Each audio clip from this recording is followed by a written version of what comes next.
একজনের কথা বলি, ইনি বায়োলজি টিচার ছিলেন ইউএসএ তে। স্বপ্ন দেখতেন যে স্পোর্টস জগতে কিছু একটা করবে। আস্তে তিনি হলেন কি স্কুলের ক্রীড়া শিক্ষক। এরপরে চলে গেলেন কলেজে, কলেজ থেকে ইউনিভার্সিটিতে, যে 31 জন অলিম্পিক অ্যাথলিটকে উনি ট্রেন করেছেন, 51 জন অল আমেরিকান অ্যাথলেটকে ট্রেনিং করিয়েছেন, 12 জন আমেরিকান রেকর্ড হোল্ডারকে উনি ট্রেনিং করিয়েছেন। এবং তারপরে উনি বুড়ো হয়ে গেলেন, কিন্তু রিসার্চ চালিয়ে গেলেন। উনি দেখলেন স্পোর্টসম্যানদের যে শু গুলো আছে এটা খুব ভারী।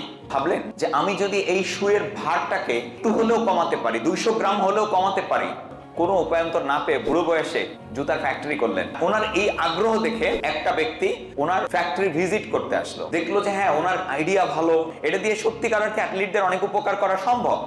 যে ব্যক্তিটা ওনার ফ্যাক্টরি ভিজিট করতে আসছিলেন ওই ব্যক্তিটার নাম ছিল ফিল নাইট, আর যে ব্যক্তিটা এই বায়োলজি টিচার ছিলেন ওনার নাম ছিল বিল বোরম্যান।